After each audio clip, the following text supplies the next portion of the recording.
Will my avoidant partner regret breaking up with me? That's the question I will answer today. It's a question that I've been asked on one of our WhatsApp groups. Something that you might be struggling with. You won't answer. You know, you broke up or your partner decided to break up and end the relationship. And what's the problem with avoidant people is they don't provide clear explanations. And it could come across as very emotionless or cruel. But the thing is, they just vanish. They don't provide you any explanation, any answers. And that's what I'm going to attempt to do today in this video. igetmyexback.com. Everyone deserves a second chance. The thought process of avoidant is very important for you to understand their psychology first. They believe that their partner will control them, right? They also think that their partner put too much into the relationship.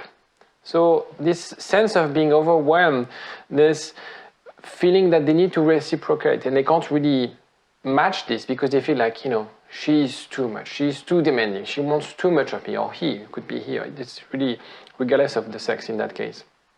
And they have this burden of responsibility. And they expect you to be as self-sufficient as they are, because by definition, an avoidant person has been taught, and we're going to see what's happened in his childhood or her childhood, has been taught that he needs to be self-sufficient. And so when you ask something, when you share your needs, when you tell him, I need you to do this for me, I will need that support for that, they're really struggling to reciprocate, because for them it's like, oh, you know, you're an adult, you can do it on your own, right? So that's the thought process of an avoidant. And this is important for you to understand, because when they break up with their partner, this thought process will sort of be amplified. So it started in childhood. They've been taught not to depend on anyone but themselves. They have many variations on how a child can understand this kind of stuff. Also, interesting, sometimes their children, and again, some people think it's only male who would be avoidant because they are taught when they are a child, you know, you don't cry, man up, this kind of stuff. But sometimes it's really about the lack of emotional connection with parents, and it could be with girls equally. So not show any signs of weakness. Because they could perceive that it could go against them. So it's really a protective mechanism. What you have to understand is avoidant people are not narcissistic, are not manipulative. It's really that they have this coping mechanism that they used in childhood, that they brought in adulthood and in relationship. So they can still look for their soulmates, you know. There are plenty of avoidant people married. I am a kind of an avoidant person. So, but I'm working on myself, right? But I think it's really hard for them, for us, to satisfy other people's needs and give them support. Because deep inside we feel like, you know, if I were in your shoes, well, I would just carry on. I would just find ways on my own to fix a solution. So it's really about the lack of collaboration in that sense. And for me, it creates sometimes friction with my wife. Yes, a breakup is a relief for an avoidant person. If you think about it, it's in a way what they expect from the relationship. The relief from difficult conversations, a relief from creating deeper connection. They really want to be in a relationship within an arm's length. The relief of fear of commitment. You know, the definition of an avoidant person is someone who has that fear of commitment. And so, yes, a breakup for them is a relief. Does it mean that it's over if your partner is an avoidant? We'll see. It's more complex than this, of course. A healthy relationship requires both partners to have deep feelings for each other and to show their vulnerable side. And that's exactly what avoidants fear the most. Being vulnerable and sharing deep feelings. They don't know how to do it. They haven't been taught how to do it. They don't feel comfortable doing it. They perceive it as a weakness, or they just don't understand their emotion. They just dismiss the emotion. Another term that describes avoidant is dismissive avoidant. They dismiss emotions. We all have emotion, avoidant, anxious, secured. But it's how we manage those emotions are very different. And so what's going to happen with avoidant people is, and we all have this fight or flight, if you're not aware of this, it's basically a primitive mechanism from our reptilian brain when we're under stress, when there's something happening, when there's you're in the street and there's a car accident, or when you're on an interview and there's something that's going well with your boss. Plenty of situations that are stressful. You have this physical, and this physical indication of fight or flight. But it's basically either you fight, so you fight back, or you fly. Or you freeze. There's also the freeze. Guess what? The avoidant will fly. There's threat.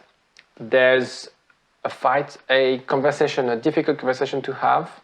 I'm going to leave. I'm going to leave the house. I'm going to go up, take my car, and go for a ride. That's how avoidant would deal with this. Anxious people, they would fight. They would argue. They would want to vent. You know, it's different. Okay? They're flying because solve conflict will pull away from them. You know, avoid taking responsibility is also something we see a lot amongst avoidant people. They don't want to be responsible. They don't want to be involved. The thing is, what you have to understand is, if you chase your avoidant ex-partner, you reinforce their belief system that you ask too much of them, that you're too needy, that it can't work because they can't really reciprocate the investment you put on the relationship. So it's very important, and that's why no contact is essential when it comes to getting back with an avoidant partner, because if you don't do it, you're really making things worse. So are they regretting? That's the question. In a way, an avoidant person, and it's the same for avoidant, anxious, secure people, when we decide to end a relationship, one of the things we're also really mindful of is not being hurt. Okay? We're a bit selfish when someone decides to end a relationship, it's a bit selfish. And in a way, pulling the trigger way before there's danger, way before there's conflict, is one way for them not to being hurt. Pulling the trigger before they have to be vulnerable, they have to share intimacy or deep emotional stuff, is one way for them not to being hurt. Okay? And sometimes they convince themselves that they are better off. In a way, they see a relationship as a game where you have a scoring system, and therefore you invest way more than them, and therefore they feel like, well, that's too much for me.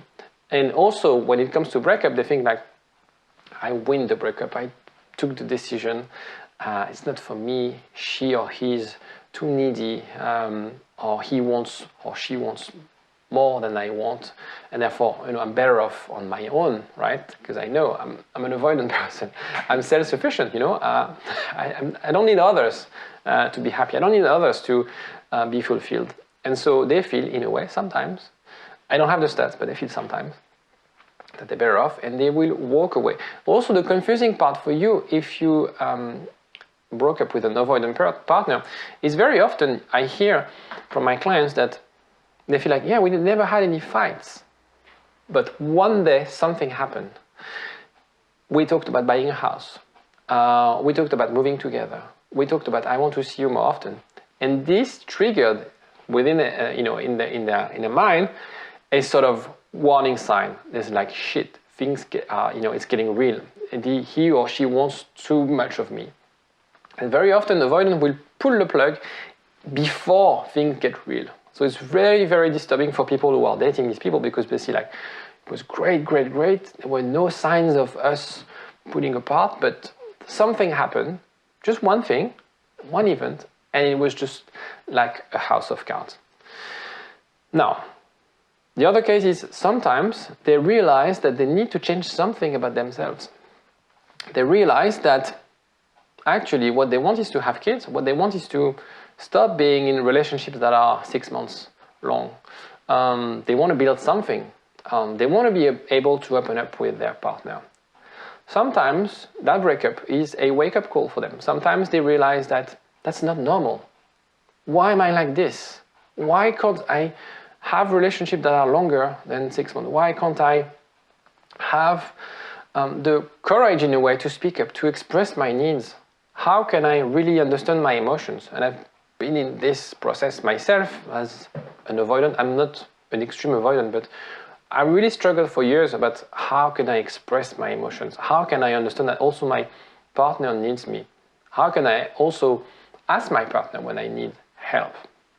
And so a breakup can be a wake-up call, thinking like, shit, what do I want in life? You know, a lot of avoidants, they're really hard workers, they put themselves into work. And they might be thinking like, do I want to stay alone, being very successful, hard worker person, having my own company or whatever? Or maybe there's something else. Maybe I want to have a family. Maybe I want to actually invest time with my partner. So if you are in the second category, yes, there's a chance for you to get back with your ex. If you're not sure, however, whether you A or B, take the quiz, double check, take the quiz. It takes 2 minutes. The quiz that I put together, about 20 questions to assess whether you have a chance or not to get back with your ex. The link is in the description. Have a look, just pause the video, click on the description, take the quiz, and you'll see whether your score is above 15, and it means that you can recover, and it includes avoidant partner. So what do you do now? Now there are signs that your ex might be, your avoidant ex wants to be back with you, or they are not gone forever in a way. They text you. They ask around about you. They are still single. You know, an avoidant person will also, because they want to win the breakup, they will also look for the other partner.